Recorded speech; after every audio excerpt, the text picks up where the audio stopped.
Hello and welcome to Smart Study. আজি এই ভিডিঅ'টো আলোচনা কৰিব লৈছোঁ জেনিজম এণ্ড বডিজমৰ কিছুমান ইম্পৰ্টেণ্ট কুৱেশ্যন যেনে কনচেপ্ট PYQ আৰু লগতে ইম্পৰ্টেণ্ট যিবিলাক আছে সেইসমূহৰ বিষয়ে আলোচনা কৰিব লৈছোঁ। ইয়াৰ আগত যদি আপোনালোকে জেনিজমৰ বিষয়ে বা বডিজমৰ বিষয়ে যদি পঢ়িছে তেনেহ'লে আপোনালোকে এইখিনি অতি সহজতে গম পাব, কাৰণ যিসকল পুৰণা বেটছৰ হয় তেওঁলোকে অতি সহজে এইখিনি বুজি পাবলৈ সহজ পাব। গতিকে বলক আজি এই ভিডিঅ'টো আৰম্ভ কৰোঁ। ইয়াত আমি কনচেপ্টসমূহৰ বিষয়ে ভালদৰে আলোচনাও কৰিম, লগতে থিয়ৰী আৰু যিসমূহ PYQ আছে সেইসমূহৰ বিষয়েও ভালদৰে আলোচনা কৰিম। PYQ ভিতৰত আপোনালোকৰ থাকিব SSC বা ৰেলৱে বা বেলেগ যিকোনো কম্পিটিটিভ এক্সামৰ পৰা যিবিলাক কুৱেশ্যন আহিছে সেইসমূহৰ ওপৰত বেছিকৈ আমি ফ'কাছ কৰিম। তো পোনপ্ৰথমতে আমি জানিব লাগিব গৌতম বুদ্ধৰ বিষয়ে। গৌতম বুদ্ধ আৰু মহাবীৰ অৰ্থাৎ জৈনিজম আৰু বৌদ্ধিজমৰ যিসকল প্ৰতিষ্ঠাপক আছিল। বৌদ্ধিজমত আপোনালোকৰ মেইন প্ৰতিষ্ঠাপক আছিলে মহাবীৰ গৌতম বুদ্ধ। তো তেওঁৰ জন্ম কেতিয়া হৈছিলে বুলি ক'লে আমি ক'ব লাগিব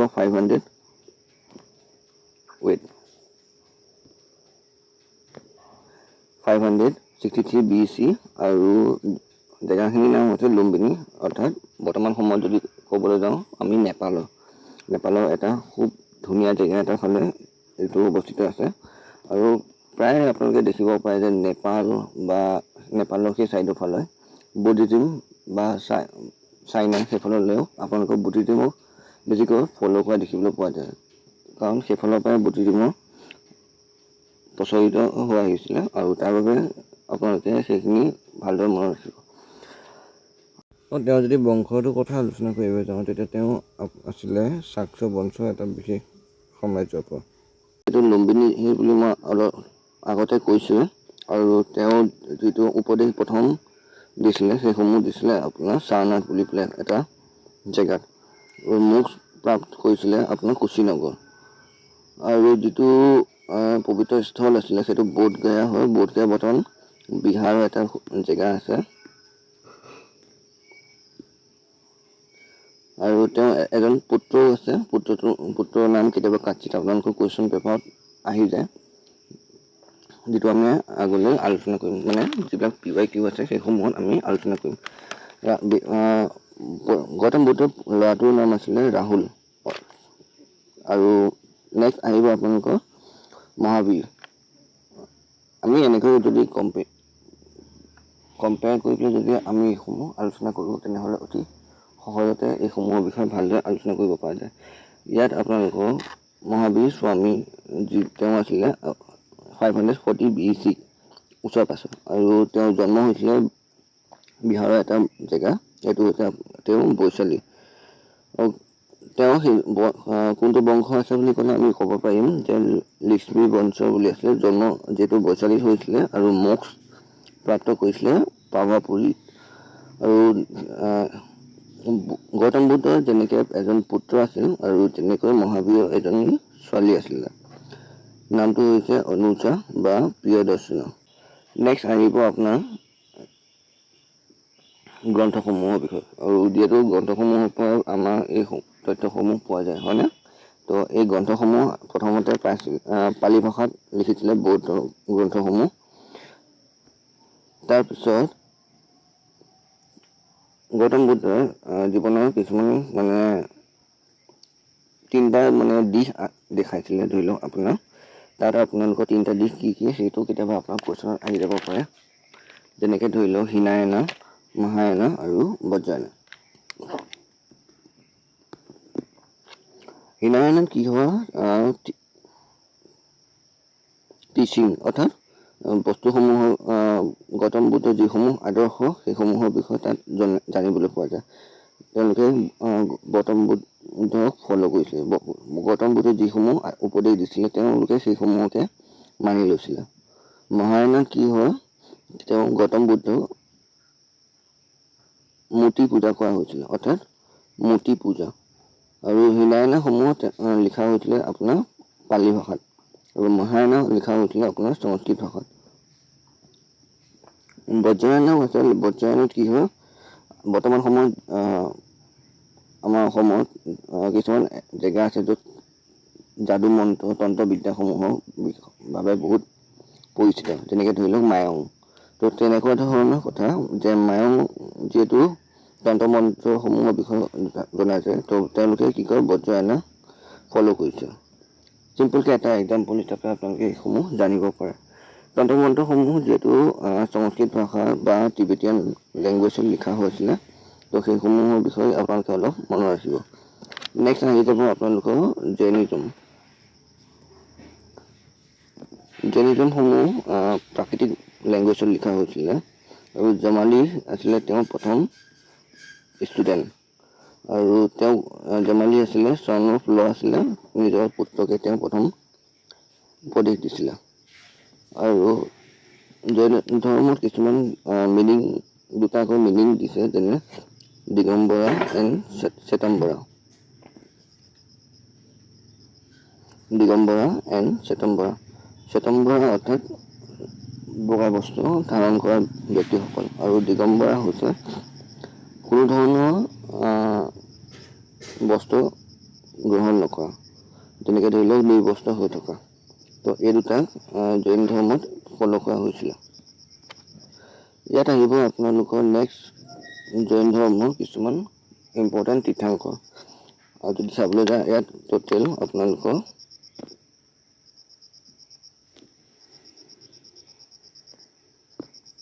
টোটেল আপোনালোকৰ 24জন তীৰ্থাংক উল্লেখ কৰা হৈ আছে, কিন্তু আমাৰ গোটেইখিনি প্ৰয়োজন নাই।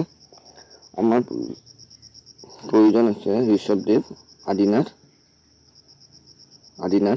আৰু লগতে থাকিব পাৰ্শ্বনাথ, মহাবীৰ আৰু নেমিনাথ। ঋষভদেৱ আছিলে আপোনাৰ 24 নম্বৰ তীৰ্থাংক হিচাপে জনা যায়, আৰু তেওঁ ফাউণ্ডাৰ হিচাপেও জনা যায়। যে জৈন ধৰ্মৰ প্ৰতিষ্ঠাপক বুলি যদি আপোনালোকক কুৱেশ্যন সোধে, তেনেহ'লে আপোনালোকে ক'ব লাগিব ঋষভদেৱ বুলি। আৰু পাৰ্শ্বনাথ আৰু মহাবীৰ। পাৰ্শ্বনাথে টোটেল 4টা প্ৰিন্সিপাল দিয়া হৈছে, যিটো বিষয়ে মই অলৰেডি উল্লেখ কৰিছোঁ, আৰু মহাবীৰে এটা প্ৰিন্সিপাল উল্লেখ কৰিছোঁ। আৰু টোটেল আপোনালোকৰ 5টা প্ৰিন্সিপাল দিয়া হৈ আছে, আৰু এইসমূহৰ বিষয়ে আমি ডিটেইলছত আগলৈ আলোচনা কৰিম। তীৰ্থাংকসকলৰ ভিতৰত যি মেইন আছে সেইসমূহৰ বিষয়ে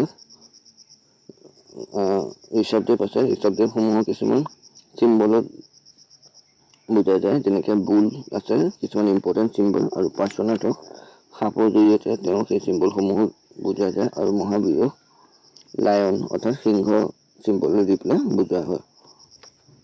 আৰু ইয়াত সেইসমূহৰ বিষয়ে আমি ভালদৰে আলোচনা কৰা হৈছে, বা ডিটেইলছত আপোনালোকে যদি নোটছ বনাব বিচাৰে এনেকৈ লিখিব পাৰে। কিন্তু কম্পেয়াৰ কৰিবলৈ যদি আপোনালোকে নোটছ বনায়, তেনেহ'লে সেইসমূহ অতি সহজ হৈ পৰিব আপোনালোকৰ বাবে। যে ইয়াত এটাই লিখা আছে জৈন ধৰ্মৰ স্থাপনা কৰিছিলে আদিনাথ ঋষভদেৱ, বাস্তৱ হিচাপে স্থাপন কৰিছিলে মহাবীৰ স্বামী। আৰু তেওঁ 5টা প্ৰিন্সিপাল উল্লেখ কৰিছে, যে অহিংসা, সত্য, অসত্য, অপৰিহাৰ্য এণ্ড ব্ৰহ্মচাৰ্য। এই 5টাৰ বিষয়ে ইয়াত উল্লেখ কৰা আছে। প্ৰথমতে আপোনালোকৰ 23 নম্বৰ তীৰ্থাংক পাৰ্শ্বনাথ 4টা প্ৰিন্সিপাল উল্লেখ কৰিছিলে, আৰু তাৰপিছত মহাবীৰে যিহেতু আৰু এটা প্ৰিন্সিপাল উল্লেখ কৰি দিলে, তো টোটেল আপোনাৰ 5জন তীৰ্থাংক এইটো প্ৰিন্সিপাল থাকি যায়। আৰু মহাবীৰ আৰু বুদ্ধদেৱ সেই সমানে থকা ব্যক্তি আছিলে। টোটেল আপোনালোকক 23 ইয়েৰ্ছৰ মাজত ডিফাৰেঞ্চ আছে। আৰু আপোনালোকে যদি চাই 563 পৰা আপোনালোকৰ 540 BC, তো টোটেল আপোনালোকৰ 23 ইয়েৰ্ছৰ মাজত গেপ দেখিবলৈ পোৱা যায়। ইয়াৰ পিছত আহিব জৈনিজিম অৰ্থাৎ বৰ্তমান মহাবীৰ, যিটো কথা মই অলৰেডি আপোনালোকক কৈছোঁ, ফটোত আপোনালোকে দেখিছে। ইয়াত বৰ্তমান মহাবীৰ জৈন ধৰ্মৰ পৰম্পৰা 24 নম্বৰ তীৰ্থাংক আছে, আৰু তেওঁ একেবাৰে শেষৰজন তীৰ্থাংক হিচাপে মনা যায়। জন্ম বৈশালী আৰু একেবাৰে ওচৰতে কুন্দগ্ৰাম নামৰ জেগা এটাত তেওঁ হৈছিলে, আৰু মাতা পিতা ক্ষত্ৰিয় বংশ আছিলে, আৰু মাতা পিতাৰ নাম আছিলে সিদ্ধাৰ্থ আৰু পিছলৈ কেতিয়াবা এইটো কুৱেশ্যনত আহি যাব পাৰে, চ' ভালকৈ চাই ল'ব। তাৰপিছত আহিব আপোনালোকৰ মহাবীৰ স্বামী কৈবল্য জ্ঞানৰ বিষয়। ইয়াত আপোনালোকৰ মেইনকৈ এটা কুৱেশ্যন আপোনালোকলৈ ৰাখি থৈ দিছোঁ যে তেওঁ কৈবল্যৰ জ্ঞান কেনেকৈ প্ৰাপ্ত কৰিছিলে বুলি পেলাই, আৰু তেওঁ যিসমূহ জৈন ধৰ্মৰ স্থাপনা কৰিছিলে সেইসমূহক জিন বা জিনা বুলি কোৱা হয়, আৰু জিনা অৰ্থ হৈছে ফলোৱাৰ্ছ। জৈন ধৰ্মত মহাবীৰ যোনজন আছিলে তেওঁ বিবাহ কাৰ লগত হৈছিলে বুলি ক'লে যশোদাৰ লগত হৈছিলে বুলি আপোনালোকে ক'ব লাগিব। মহাবীৰ নিজৰ পত্নীজনীৰ নাম হৈছিলে যশোদা, যাৰ লগত তেওঁ বিবাহ হৈছিলে, আৰু যশোদাৰ পিছতে গৈ পেলাই নিজৰ অনুজা বা প্ৰিয়দৰ্শনৰ পিছত জন্ম হয়, আৰু তেওঁ 30 yearsৰ পিছতে নিজৰ ৰাজপাট বা ঘৰ সংসাৰ সকলোসমূহ ত্যাগ কৰি দিছিলে, আৰু তাৰপিছত 12 বছৰলৈকে তেওঁ সেই তীৰ্থংকৰ বা সন্যাসী জীৱন টোটেল পালন কৰিছিলে। 12 বছৰত ধৰি লওক তেওঁ টোটেল আপোনালোকৰ 72 বা 73 ওচৰা-ওচৰি তেওঁ মৃত্যু হয় বুলি ক'ব পাৰে, আৰু এইটো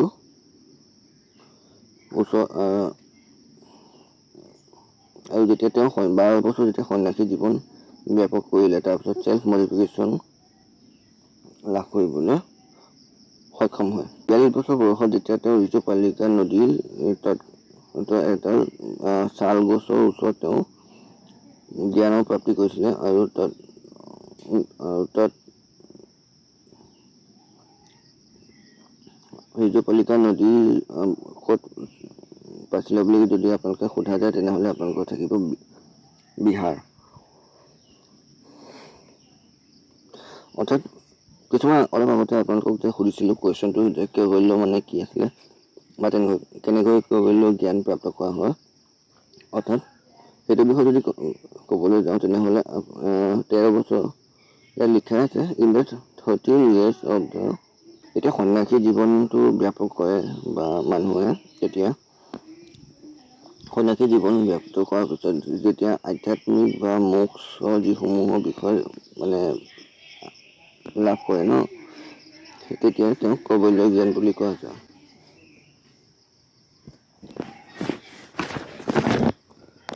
জৈনিজম আৰু মহাবীৰৰ বিষয়ে কিছুমান আৰু কথা উল্লেখ পোৱা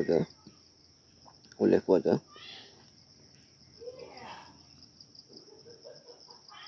যিসমূহৰ বিষয়ে আপোনালোকক অলৰেডি আলোচনা কৰা হৈছিল। 12 বছৰ অৰ্থাৎ 72 years, এফালে আপোনাৰ 72 yearsত তেওঁ মৃত্যু হৈ যায়, আৰু বৰ্তমান পাটনা জিলা পাভাপুৰী এইসমূহৰ বিষয়ে দেখিবলৈ পোৱা যায়।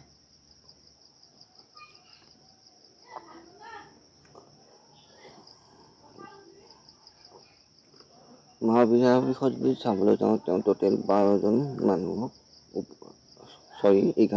ব্ৰাহ্মণক উপদেশ দিছিলে। পেলা উপদেশ পাভাপুৰীত দিছিলে, আৰু তাৰ কিছুমান উপদেশৰ ভিতৰত যেনেকৈ মানিব পৰা যায় যে three full fight of the right to the believe, knowledge and the conduct to the soul, and the release of the transfiguration of the reach of the pure বিচেলি ব্লিছফুল এডবি, এইকেইটা বিষয়ে তেওঁ উল্লেখ কৰিছিলে, যিটো হিন্দীটো লিখা আছে আৰু ইংলিছতো লিখা আছে, চাব পাৰে আপোনালোকে। ইয়াৰ পিছত আহিব কিছুমান ইম্পৰ্টেণ্ট ফেক্ট, যিটো জৈনিজমৰ আটাইতকৈ ইম্পৰ্টেণ্ট হয়। জৈনিজমৰ প্ৰথম পৰিষদ অৰ্থাৎ মিটিং কেতিয়া হৈছিলে বুলি আপোনালোকক যদি সোধা যায়, 567 ईसा पूर्व के सालभद्र की आध्यात्मिकता में पाटलिपुत्र में आयोजित किया था, जिसके परिणाम स्वरूप में आपका 14 पूर्व स्थान और 12 अंग का संकलन मिलता है। सेकेंड जैन काउन्सिल হৈছিলে আপোনালোকৰ 526 দেৱাধি নামৰ এটা বেবাদী নামৰ অধ্যক্ষতাত আলোচনা ছেকেণ্ড জৈনিজম কাউন্সিল পোৱা গৈছিল।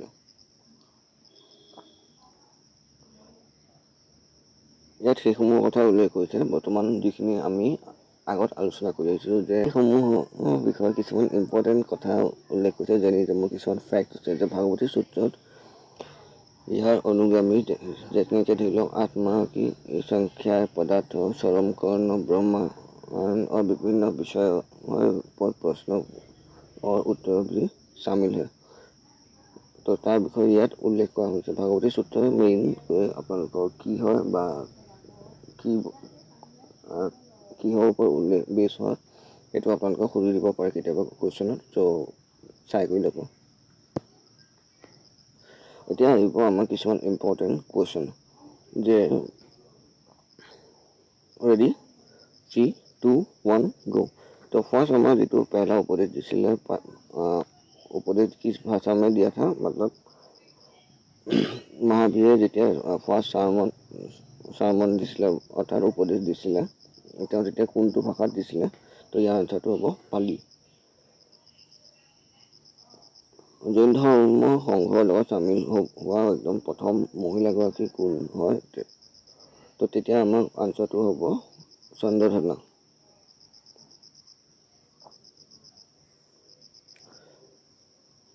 নেক্সট কুৱেশ্যন, জৈন ধৰ্মৰ টোটেল কিমানজন তীৰ্থংকৰ আছে বুলি ক'লে আপোনালোকক যদি সোধে তো তেতিয়া প্ৰথমে আছিলে 23জন তীৰ্থংকৰ পোৱা গৈছিলে।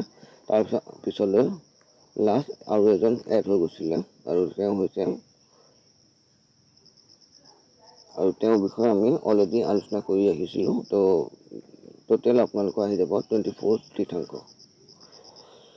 জৈন ধৰ্মৰ কিছুমান ইম্পৰ্টেণ্ট প্ৰিন্সিপাল দিয়া হৈছিলে আৰু সেই প্ৰিন্সিপালসমূহ কোনে দিছিলে বুলি যদি আপোনাক সোধে, অৰ্থাৎ কুৱেশ্যনটো কৈছে যে জৈন ধৰ্মৰ আটাইতকৈ মহত্বপূৰ্ণ সিদ্ধান্তসমূহ কোনে স্থাপিত কৰিছিলে? তো ইয়াৰ আনচাৰটো হ'ব পাৰ্শ্বনাথ। নেক্সট কুৱেশ্যন যে Mahavir Priyadarshana the death of the Mahavir was the married home বুলি যদি আপোনালোকক সোধে তেতিয়াহ'লে জমালি হ'ব। অৰ্থাৎ মহাবীৰ की पुत्री प्रियदर्शना का विवाह किसके साथ हुआ था? तो यह आंसर होगा Jamali. What are the তীर्थংকৰ 3 jewel in the Jainism?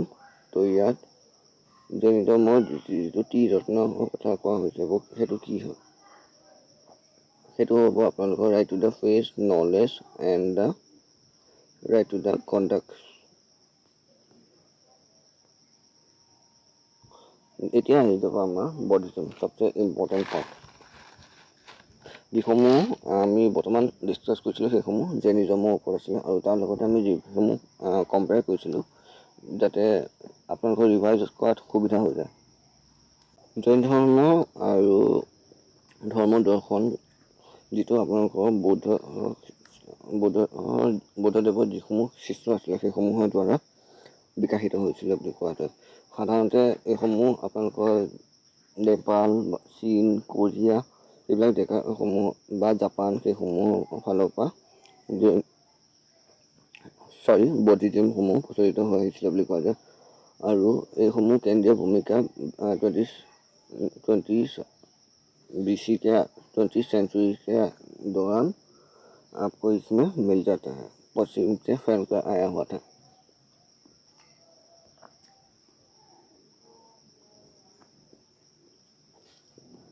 Gautam বুদ্ধৰ বিষয়ে যদি আমি আলোচনা কৰিব যাওঁ, তেওঁৰ জন্ম হৈছিলে এৰাউণ্ড 563 BC আৰু ডেথ হৈছিলে 483 BC ওচৰা-ওচৰিকে।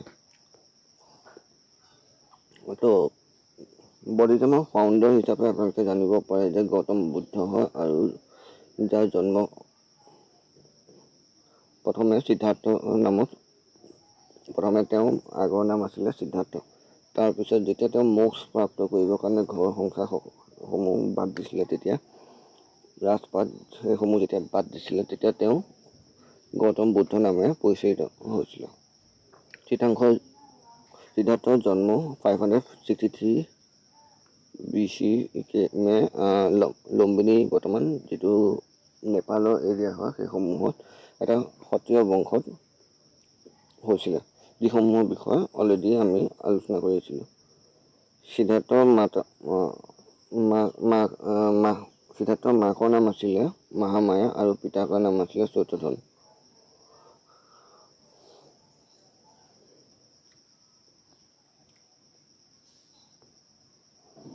সিদ্ধাৰ্থৰ বিবাহ হৈছিলে যশোধাৰ লগত, ঠিক আছে। তো যশোধাৰ আৰু এজন ছোৱালী আছিলে যাৰ নাম ৰাহুল। ছোৱালী বা ল'ৰা বুলি ক'ব পাৰে, সেইটো সঠিক ডেটা মোৰ হাতত বৰ্তমান নাই, তো ৰাহুল বুলি কৈ তেওঁ পাইছোঁ। তো টোটেল তেওঁ 29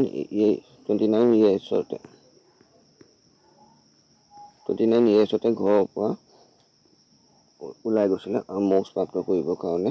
আৰু তাৰপিছত বৌদ্ধ জীৱনৰ কিছুমান ঘটনা মহাভীষ্ম ক্ৰমক নামেৰে জনা যায়।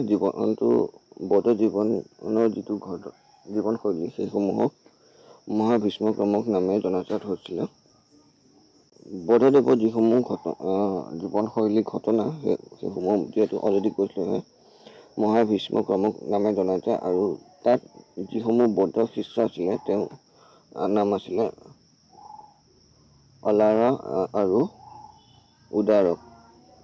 এইটো কেতিয়াবা কুৱেশ্যনত আপোনালোকৰ আহি যাব পাৰে। চ' বৌদ্ধদেৱৰ শিষ্যৰ নাম সুধি দিলে তেতিয়া আপোনালোকে এইটো লিখিব পাৰে যে অলাৰা আৰু উদাৰক।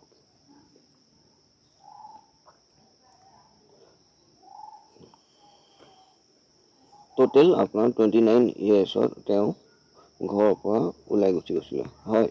তো তাৰপিছত 35 ইয়েৰ্ছ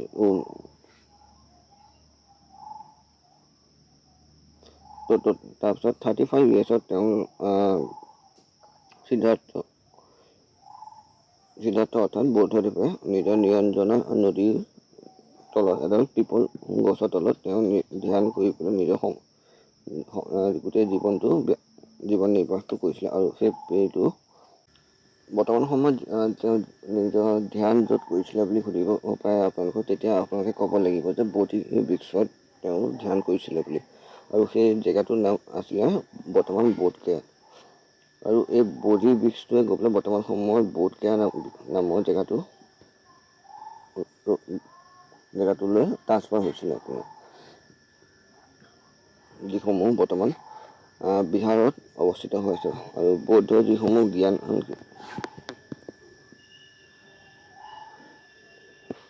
বৌদ্ধদেৱৰ যিসমূহ জ্ঞান প্ৰাপ্ত কৰিছিলে সেইসমূহ আপোনালোকৰ বহাগ মাহৰ পূৰ্ণিমাত প্ৰাপ্ত কৰিছিলে। তো সেইবাবে আমি প্ৰত্যেক বছৰে বৌদ্ধ পূৰ্ণিমা বহাগ মাহৰ পূৰ্ণিমাৰ দিনা আমি বৌদ্ধ পূৰ্ণিমা হিচাপে পালন কৰি আহিছোঁ। প্ৰথম যেতিয়া উপদেশ দিছিলে সেইটো ক'ত দিছিলে বুলি যদি আপোনালোকক সোধা যায় তেতিয়াহ'লে আপোনালোকে ক'ব লাগিব বাৰাণসী। আৰু বৌদ্ধ জীৱনৰ যিটো ঐতিহাসিক ঘটনা সেইটো বা জীৱনৰ যিটো ঘটনাসমূহ বা জীৱন চক্ৰ যিটো আছিলে সেইসমূহ কি নামে জনা যায় বুলি ক'লে আপোনালোকে ক'ব লাগিব ধৰ্মচক্ৰৰ পৰিৱৰ্তনৰ নামত। আৰু মহাপৰিনিৰ্বাণ কেতিয়া প্ৰাপ্ত কৰিছিলে বুলি যদি আপোনালোকক সোধা যায় বা কুৱেশ্যন কৰে তেতিয়া আপোনালোকে ক'ব পাৰিব যে মল্ল গণৰাজ্য 80 বছৰ আয়ুৰ পিছতে 583 ওচৰে পাছৰে কুশীনগৰত মহাপৰিনিৰ্বাণ লাভ কৰিছিলে, অৰ্থাৎ তেওঁ মৃত্যু হৈছিলে বুলি ক'ব পাৰে। সেই সময়ত কিছুমান উল্লেখনীয় শাসক আছিলে আৰু সেইসমূহ তাৰে মাজত কিছুমান আছিল বৌদ্ধদেৱৰ শিষ্য হিচাপেও জনা যায়। যেনেকৈ তাৰ ভিতৰত আছে প্ৰসেনজিৎ, বিম্বিসাৰ, তাৰপিছত অজাতশত্ৰু, এইসমূহ তেওঁ বৌদ্ধদেৱৰ শিষ্য আছিলে। ইয়াৰ পিছত জৈন আহিব আপোনালোকৰ বুদ্ধিষ্ট কাউন্সিল। যিহেতু আপোনাৰ কনফিউজ নহ'ব যে জৈন কাউন্সিলো আছে এফালে আৰু এইফালে আপোনাৰ বুদ্ধিষ্ট কাউন্সিলো আছে। তো দুইটা বেলেগ বেলেগ হয়। আৰু টোটেল আপোনালোকৰ বুদ্ধিষ্ট কাউন্সিল 4খন হৈছিলে বুলি ক'ব পাৰে যে, আৰু জৈন কাউন্সিলো প্ৰায় 2খন বা 3খন বুলি ক'ব পাৰিব আপোনালোকে।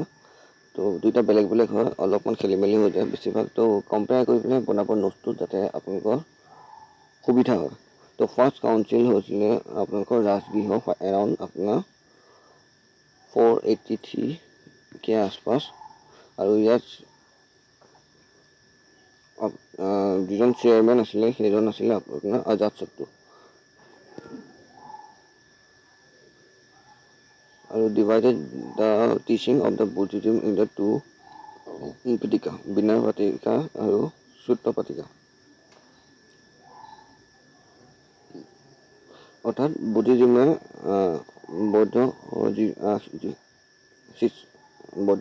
বৌদ্ধজিমৰ যিসমূহ শিক্ষা আছিলে সেইসমূহ দুটা ভাগত ভাগ কৰা হৈছিলে, যেনে ধৰি লওক বিনয় পাতিকা আৰু সূত্ৰ পাতিকা।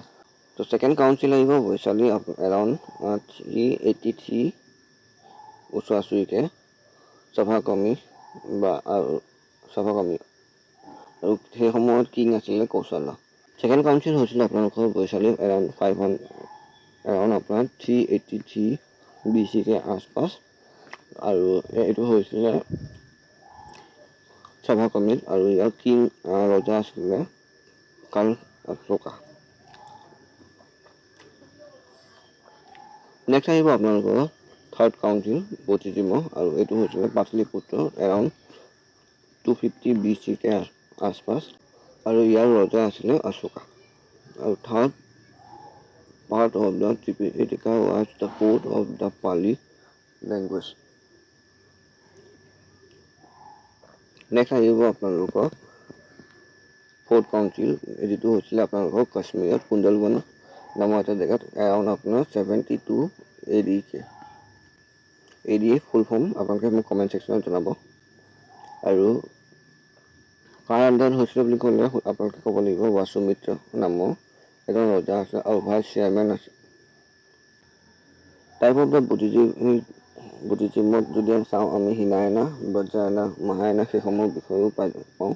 তো হিনায়না কি হয়, believe to the teaching of the Buddha, অৰ্থাৎ বুদ্ধদেৱৰ যিসমূহ জ্ঞান আছে সেইসমূহৰ ওপৰত বিলিভ কৰা হয়, আৰু তাৰসমূহৰ ওপৰত বিশ্বাস, আৰু সেই শিক্ষাসমূহৰ ওপৰতে সকলোৱে বিশ্বাস কৰি নিজৰ জীৱনশৈলীটো প্ৰচলিত কৰি থাকে। আৰু ইয়াৰ মেইন লেংগুৱেজ আছিলে পালি লেংগুৱেজ। তাৰপিছত আহিব মহায়ানা। মহায়ানা কি হয়, বুদ্ধদেৱৰ পূজা কৰা হয়। অৰ্থাৎ কেনেকৈ পূজা কৰে বুলি ক'লে আপোনালোকে ক'ব লাগিব বুদ্ধদেৱৰ ছবিসমূহৰ ওপৰত, ছবি বা তেওঁৰ যিসমূহ মূৰ্তি আছে বা প্ৰতিমা আছে সেইসমূহৰ ওপৰত পূজা কৰা হয়। আৰু এইটো কোনটো ভাষাত লিখিছে বুলি ক'লে আপোনালোকে ক'ব লাগিব সংস্কৃত ভাষাত। অষ্টগু, নাগাৰ্জুন, বসুভাণ্ড, মহায়ানবাদ আৰু তেওঁলোক আছিলে সেই সময়ৰ কিছুমান ইম্পৰ্টেণ্ট দাৰ্শনিক। তাৰপিছত আহিব বজ্ৰায়না। বজ্ৰায়না যিহেতু অলৰেডি মই আগতেও কৈছিলোঁ যে তেওঁলোকে ব্লেক মেজিকৰ ওপৰত বিশ্বাস কৰে। Believe to the nirvana is the attains of the hell of the magical trick of the black magic, সেইসমূহৰ বিষয়ে আলোচনা পাই যায়। এতিয়া বৌদ্ধজিমৰ কিছুমান ইম্পৰ্টেণ্ট কনচেপ্ট দিয়া হৈছে, যেনে যাক কোৱা হয় অষ্টম মাৰ্ক। আপোনালোকে তো টোটেল আনটা মাৰ্ক দিয়া হৈ আছে, আৰু এই মাৰ্কসমূহৰ বিষয়ে যদি আমি চাবলৈ যাওঁ, প্ৰথমতে ৰাইট টু দ্য ফেচ, অৰ্থাৎ সম্যক জ্ঞান, ভালভাৱে বিচাৰ কৰা, সহি কাৰবাৰী কৰা, মতলব কি ভালভাৱে যিটো কিবা এটা কাম কৰিব লৈছে সেইটো সঠিকভাৱে একশ্যন লোৱা, আৰু right to mention of the livelihood, অৰ্থাৎ আজীৱিকাৰ যিবিলাক সাধন আছে, অৰ্থাৎ জীৱন যাপনৰ কাৰণে যিবিলাক প্ৰয়োজনীয় সাধন আছে সেইসমূহ পালন কৰা, আৰু উচিত পৰিশ্ৰম বা প্ৰয়াস কৰিব লাগে যাতে সেইসমূহ লাভ কৰিব পৰা যায়। আৰু তাৰপিছতে আহিব সঠিক বাণী কোৱা। ফৰ এক্সাম্পল, আপুনি কিবা এষাৰ কথা ক'লে ধৰি লওক লগৰটোক, আৰু কিন্তু সেইটো সঠিক নহয়, আৰু সঠিক নোহোৱাৰ পিছতে ধৰি লওক আহি পেলাই আপোনাৰ ওপৰত আকৌ সেইটোকে গালি দি দিলে বা বেয়াকৈ আপোনাৰ ওপৰত কৈ দিলে। তো সেই ক্ষেত্ৰত কিছুমান ক্ষেত্ৰত আপোনালোকেও সাৱধান হ'ব লাগে যে সঁচা কথা বা সঠিক বাণী ক'লে আমাৰ নিজৰো লাভ থাকে আৰু আমাৰ বন্ধু বা চবৰে লাভ হয়। তো তেনেকুৱা ক্ষেত্ৰত ৰাইট টু দ্য স্পীচ অত্যন্ত ইম্পৰ্টেণ্ট হয়। আৰু তেনেকৈ বাকী কিতাপ উল্লেখ কৰিছে যে জন্মক স্মৰণ আৰু অৰ্থাৎ ভাল চিন্তা কৰিব লাগে বা ভাল বেয়া হেৰিৰ পৰা আঁতৰি থাকিব লাগে। সেই একাগ্ৰতা অৰ্থাৎ একাগ্ৰতা হৈ পেলাই ধৰি লওক কেতিয়াবা কাম এটা কৰি আছে বা বৰ্তমান ধৰি লওক আপুনি চাকৰি কৰি আছে বা কিবা কৰি আছে, কৰি পেলাই কিন্তু সেইটো আপোনাৰ কাম, সেইটো আপোনাৰ পেশ্যন হয় বা এইটো আপোনাৰ কৰিব ভাল লাগে। তো সেই ক্ষেত্ৰত যদি সেই কামটোকে একাগ্ৰতা হিচাপে কৰিব লাগে বুলি কৈছোঁ, তো টোটেল এইকেইটাই আছে আপোনালোকৰ 8ম মাৰ্ক। আৰু ইয়াৰ বিষয়ে বডিজিমত ডিটেইলছভাৱে আলোচনা কৰা হৈ আছে। যদি আপোনালোকে চাব বিচাৰে চাব পাৰিব।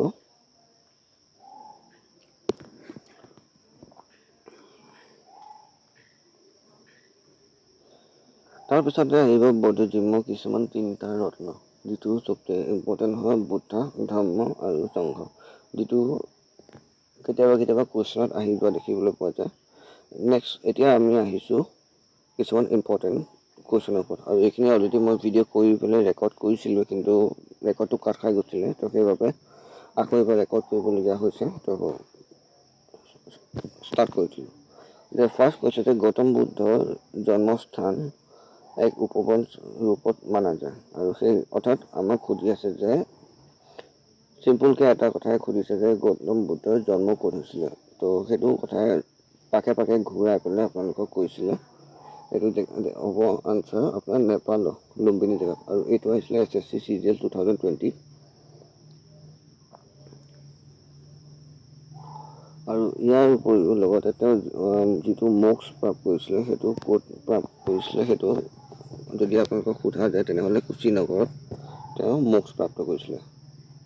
আৰু ইয়াত কমপ্লিটলি ডিটেইল চলিউশ্যনো উল্লেখ কৰা আছে, যদি আপোনালোকে চাব বিচাৰে চাব পাৰে, যিহেতু আমি অলৰেডি সেইসমূহৰ বিষয়ে আলোচনা কৰি আহিছোঁ।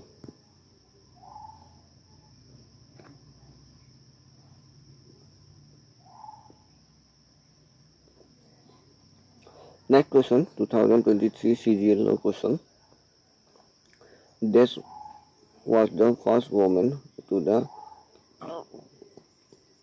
obtain as the ভিক্ষুণী in the Buddhism, অৰ্থাৎ বৌদ্ধ ধৰ্মৰ ভিক্ষুণী ৰূপত দীক্ষিত হোৱাৰ প্ৰথমগৰাকী মহিলা কোন আছিলে, অৰ্থাৎ যিজনে আপোনাৰ গৌতম বুদ্ধৰ যিসমূহ জ্ঞান আছিলে প্ৰথম আহৰণ, অৰ্থাৎ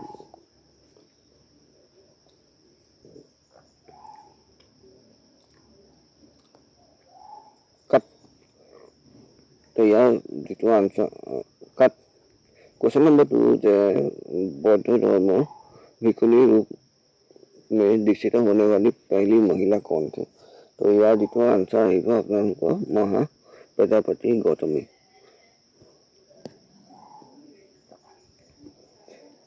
Mahaprajapati Gautami was the end of the foster of mother of Gautam Buddha. অর্থাৎ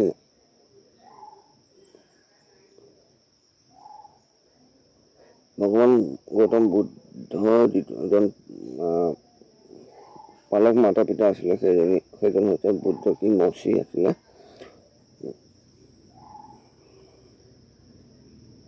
আৰু ইয়াত ডিটেইলছসমূহৰ বিষয়ে উল্লেখ কৰা আছে, তো যিখিনি আমি অলৰেডি ডিছকাছ কৰি আহিলোঁ। নেক্সট কুৱেশ্যন আহিছে RRB NTPC CBT 1ত আহিছিলে আপোনালোকৰ, আৰু লগতে ছত্তীশগড় পাব্লিক সাৰ্ভিস কমিশনৰ প্ৰি এক্সামত আহিছে 2008। অ'কে, তো question কৈছে যে which of the following symbol of the Sanchi Stupa to the represent of the first sermon of the Buddha belief of the Sarnath, অৰ্থাৎ বুদ্ধদেৱে যিটো উপদেশ দিয়া হৈছিলে সেইসমূহ উপদেশ দিয়া যিটো আছিলে সেই চিম্বলটো কি বুলি জনাইছে। আমি কৈছিলে যে আন্তঃমাৰ্ক আছিলে, আন্তঃমাৰ্ক যিটো এটা চিম্বল অলপ প্ৰতীক হয় আৰু সেই চিম্বলটো হৈছে পহিয়া অৰ্থাৎ পহিয়া পহিয়া কাপ পহিয়া ৱেল বুলি জনা যায় আৰু এইটো চবচে ইম্পৰ্টেণ্ট কুৱেশ্যন হয় আৰু বিল বাই দ্য অশোকা চাঞ্চি স্তূপা যিটো আছিলে সেইটো বিল কৰিছিলে অশোকে ইয়াৰ গোটেই ডিটেইলছসমূহৰ কথা উল্লেখ কৰিছে আপোনালোকে যদি চাব পাৰে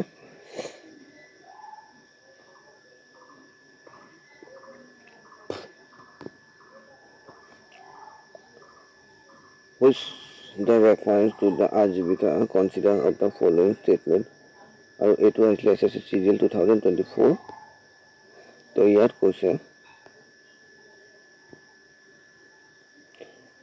কৈছে Makali Gosala was the prominent teacher of the seat और सेकेंड ऑप्शन दिसे आजीविका भाग्यवत में विश्वास करते हैं और यार ऑप्शन की होगा आपको कमेंट सेक्शन में बताओ जो ऑलरेडी मैं डिस्कस करिसिलो तो काट खा गइसले बाबा सॉरी तो यार आंसर होगा ऑप्शन ए एंड बी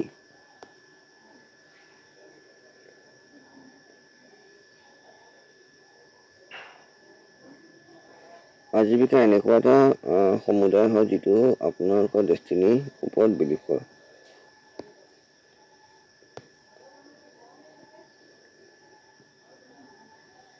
आजीविका समुदाय मकली के गौशाला द्वारा स्थापित एक महत्वपूर्ण प्राचीन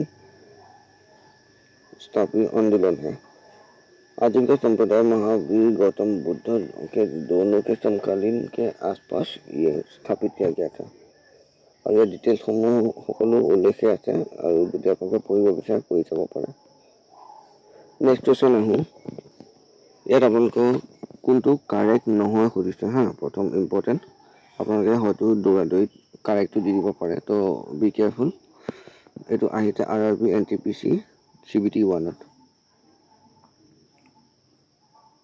उपगुप्त के शासक को बौद्ध को अपनाने के लिए प्रेरित किया गया था तो यह सेकेंड तो ऐसा आप लोगों को बौद्ध ग्रंथ की भाषा पाली भाषा में लिखे गए थे अर्थात बौद्ध देवर जी ग्रंथ आছিলে সেইসমূহ পালি ভাষাত লিখা হৈছিল তো এইটো অলৰেডি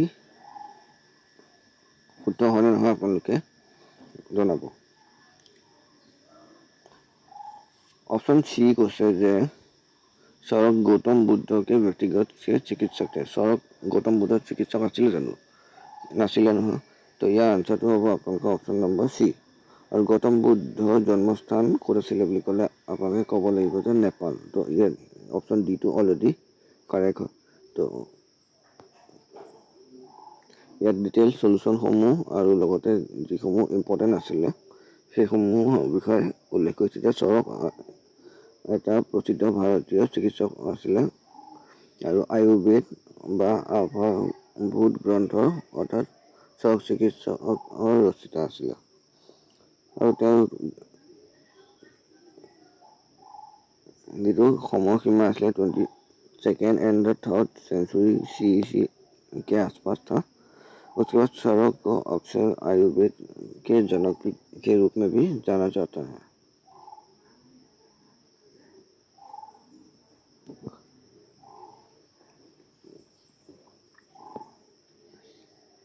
नेक्स्ट क्वेश्चन जातक कथाएं देश से संबंधित है तो यह आंसर हम अलरेडी आम आलोचना कर गौतम बुद्ध तो यू RRB NTPC CBT 1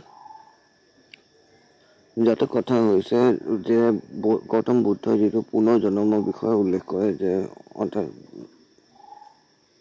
मनुष्य बडी मरि जाए বা आत्मा अमर है तो সেইসমূহ পুনৰ্জন্মৰ কিছুমান ব্যক্তিয়ে বিশ্বাস কৰে তো সেই ক্ষেত্ৰত এই পুনৰ্জন্মৰ বিষয়ে যিটো কথা উল্লেখ কৰিছে গৌতম বুদ্ধই তো সেইসমূহৰ বিষয়ে জাতক কথাত উল্লেখ আছে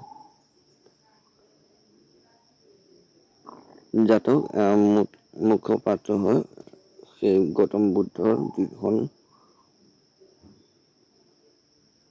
মোক্ষৰ বিষয়ে য'ত উল্লেখ কৰিছে, অৰ্থাৎ পুনৰ্জন্মৰ বিষয়ে যিটো উল্লেখ কৰিছে, তাত তেওঁ এইটো মেইন পাত্ৰ হয়। আৰু ইয়াত মেইনকৈ 3টা জীৱৰ কথা উল্লেখ কৰে, যেনেকৈ ধৰি লওক হাতী, বান্দৰ আৰু হৰিণ। ইয়াত গোটেই জাতৰ ডিটেইলছটো লিখা আছে। তো ইয়াত আপোনালোকে চাব পাৰে যে জাতৰ কথা গৌতম বুদ্ধৰ ধৰ্মৰ লগত সম্বন্ধিত হৈ আছে। আৰু এইটো গৌতম বুদ্ধৰ পুনৰ্জন্মৰ কাহিনী আৰু পালি সাহিত্যৰ এটা অংশ বুলি জনা যায়। আৰু চুত্ৰ পিটক ক্ষুদ্ৰ নিকায় আপোনালোকৰ 547 এটা কাহিনী ইয়াত উল্লেখ কৰিছে। অৰ্থাৎ এইটো ক'ব বিচাৰিছে যে ত্ৰিপিটক আৰু চুত্ৰ পিটক যিকেইখন আছিলে, আৰু তাত আপোনালোকৰ ক্ষুদ্ৰ নিকায় বুলি পেলাই এটা চেপ্টাৰ আছে, আৰু তাত টোটেল আপোনালোকৰ 540টা কাহিনী সংকলন হৈ আছে। আৰু এইটো সৰল আখ্যানৰ মাধ্যমেৰে ধৰ্ম, কৰুণা, অহিংসা আৰু মূলভূত বৌদ্ধৰ সিদ্ধান্তসমূহৰ বিষয়ে ডিটেইলকৈ আপোনালোকৰ ইয়াত ব্যাখ্যা কৰা হয়।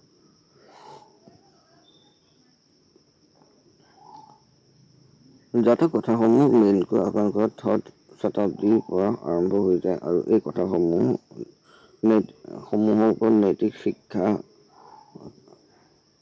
কেলিয়ে হাতী বা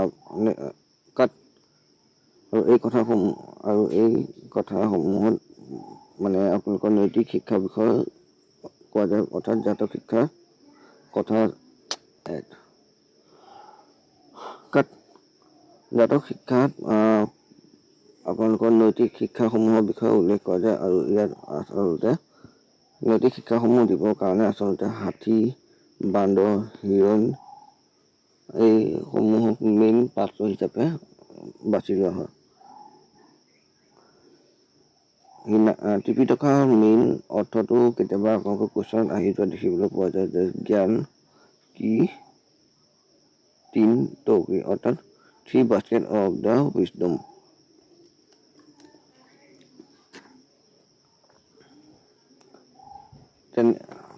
তেনেকৈ ত্ৰিপিটকৰ সমূহৰ বিষয়ে যদি চাব যাওঁ, আমি প্ৰথমতে ত্ৰিপিটকৰ পালি ভাষাত লিখা হৈছিলে, আৰু ই বৌদ্ধ ধৰ্মৰ আটাইতকৈ প্ৰাচীন বৌদ্ধ ধৰ্ম গ্ৰন্থ হিচাপে জনা যায়। আৰু ইয়াত গৌতম বুদ্ধৰ যিসমূহ শিক্ষা আছে সেইসমূহৰ বিষয়ে ইয়াত এড কৰা হৈছে।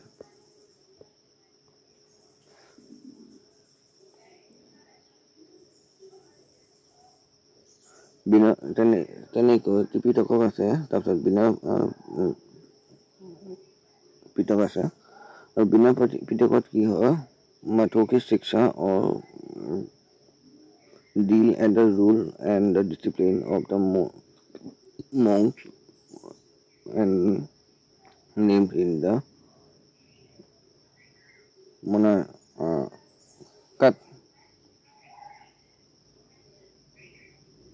বিনয় পিটকত কি হয়, দৈনিক আহৰণ বা দণ্ডৰ আচাৰ সংহিতাসমূহৰ বিষয়ে ইয়াত বৰ্ণনা কৰা হৈছে। আৰু বৌদ্ধ এটা শিশু উপালিৰ দ্বাৰা এইসমূহ ইয়াত সংকলিত কৰা হৈছে। আৰু তেনেকৈ চুত্ৰ পিটকৰ বিষয়ে ইয়াত উল্লেখ কৰা হৈছে। ইয়াত বৌদ্ধদেৱ আৰু তেওঁ একে প্ৰিয় নিকট মানে কাষতে থকা ধৰি লওক বা ওচৰে পাঁজৰে থকা যিসমূহ শিষ্য আছিলে, সেইসমূহৰ যিসমূহ উপদেশ আছে সেই উপদেশসমূহ ইয়াত উল্লেখ কৰা আছে। নৈতিক সিদ্ধান্ত যিসমূহ ধ্যান আছে, সিদ্ধান্ত বা জাতক যিসমূহ নৈতিক সিদ্ধান্ত দেখিবলৈ পোৱা যায় সেইসমূহো ইয়াত উল্লেখ কৰা হৈছে। ধ্যান কৰা, ধৰ্ম এইসমূহৰ বিষয়ে ইয়াত ব্যাখ্যা কৰা হৈছে। লগতে Buddha compiled the Anand of the Anand Buddha and the attendance.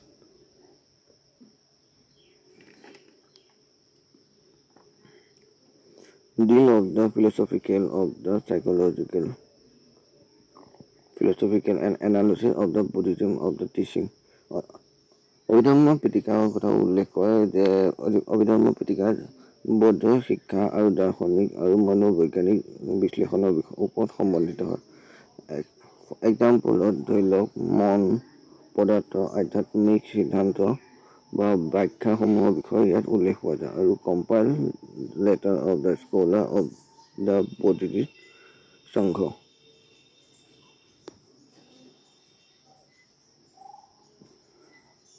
আৰু ইয়াত আপোনালোকৰ কিছুমান বুদ্ধিজমৰ ইম্পৰ্টেণ্ট কথাসমূহৰ বিষয়ে উল্লেখ কৰিছে। ধৰ্মপদ বৌদ্ধ যিসমূহ নৈতিক শিক্ষা দিছিলে সেইসমূহৰ বিষয়ে কোৱা যায়।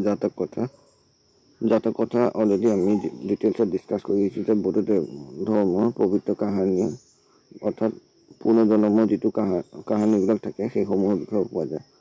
বুদ্ধ চৰিত্ৰ কোনো বিষয়ে যদি চাবলৈ যাওঁ অশ্বঘোষ দ্বাৰা এইসমূহ বুদ্ধ চৰিত্ৰ লিখা হৈছিলে।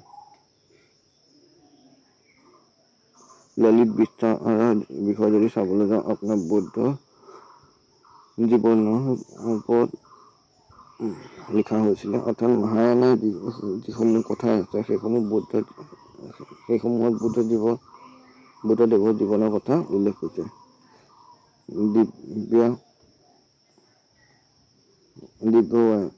দিব্যাবয়ন যিটো আছে সেইটো আপোনাৰ অশোকী কিংবদন্তীৰ বিষয়ে উল্লেখ কৰিছে।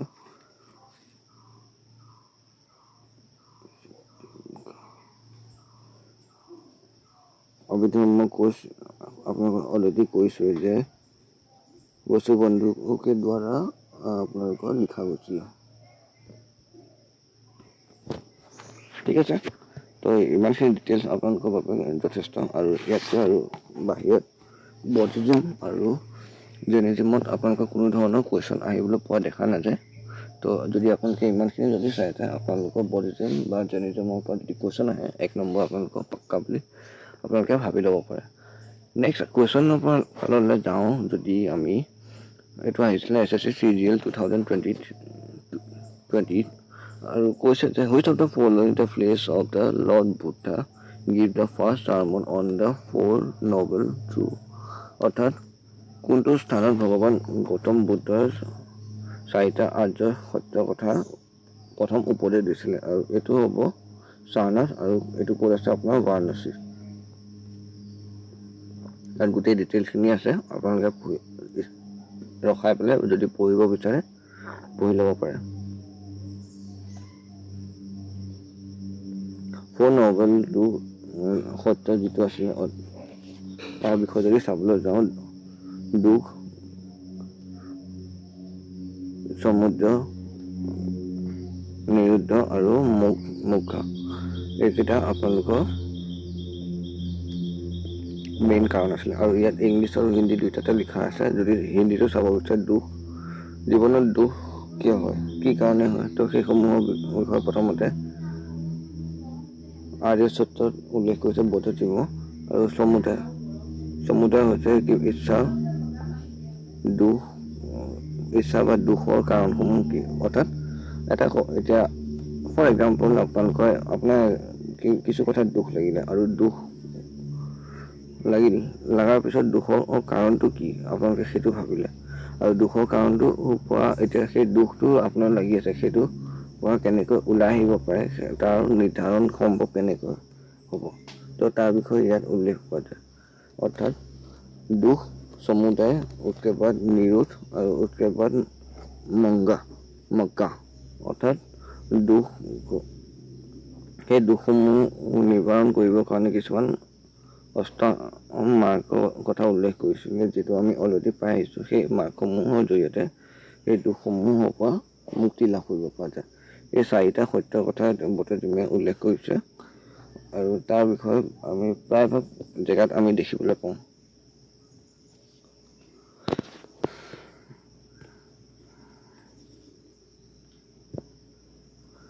নেক্সট যিকেইটা অষ্টম মাৰ্ক কথা কৈছিলোঁ আপোনালোকৰ যিটো অষ্টাংগিক মাৰ্ক কথা উল্লেখ কৰা হৈছে সেইসমূহ ইয়াতে উল্লেখ কৰা হৈছে। টোটেল 8টা মাৰ্ক যিটো কৈছিলোঁ আপোনালোকৰ এটা চক্ৰৰ জৰিয়তে বুজোৱা হয় বুলি পেলাই, তো সেইসমূহ ইয়াত দিয়া হৈছে right to the view thought speech action reviews effort and mindfulness আৰু কনচেনট্ৰেশ্যন একাগ্ৰতা সেইসমূহৰ বিষয়ে ইয়াত উল্লেখ কৰা হৈছে।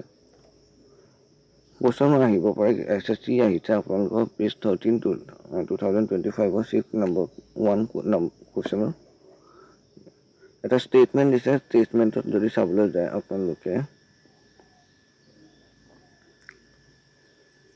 ইয়াৰ আনচাৰটো কি হ'ব আপোনালোকে কমেণ্ট ছেকশ্যনত জনাব। এইটো আপোনালোকৰ কাৰণে এটা হোমৱৰ্ক থাকিলে। নেক্সট কুৱেশ্যন আহিছিলে বুদ্ধদেৱৰ প্ৰথম জ্ঞানৰ প্ৰাপ্তি ক'ত হৈছিলে বুলি ক'লে। তো ইয়াৰ আনচাৰটো হ'ব বোধগয়া, যিটো আপোনালোকৰ বিহাৰৰ ফাললৈ আছে। আমি সেইটো বিষয়ে অলৰেডি যিহেতু আলোচনা কৰিছিলোঁ।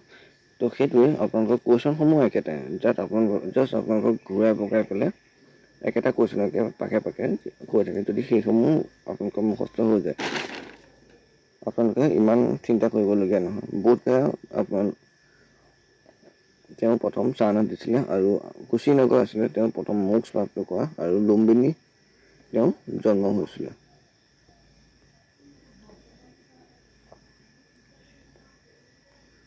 তো ভিডিঅ'টো যিমানখিনি ডিটেইলছ আছিলে আপোনালোকক সকলোখিনি দিবলৈ চেষ্টা কৰিলোঁ। আশা কৰিছোঁ আপোনালোকে ভাল পালে। তো ভিডিঅ'টো চোৱাৰ বাবে বহুত বহুত ধন্যবাদ। নেক্সট আৰু কিছুমান ইম্পৰ্টেণ্ট কথা বা ইম্পৰ্টেণ্ট টপিক লৈ আহিম আৰু যিটো টপিকৰ ওপৰত আপোনালোকৰ ডাউট থাকে প্লিজ কমেণ্ট ছেকশ্যনত জনাব, যাতে সেইসমূহ আপোনালোকৰ ডিটেইলছভাৱে আপোনালোকৰ লগত আলোচনা কৰিব পাৰোঁ। এনি কুৱেৰি থাকিলে কমেণ্ট ছেকশ্যনত জনাই দিব। আজিলৈ আহিছোঁ। আৰু যদি চেনেলটো চাই ভাল পাইছে বা চেনেল যদি নতুন হয় তেনেহ'লে প্লিজ ছাবস্ক্ৰাইব কৰি দিব। থেংকছ ফৰ ৱাচিং দিছ ভিডিঅ'।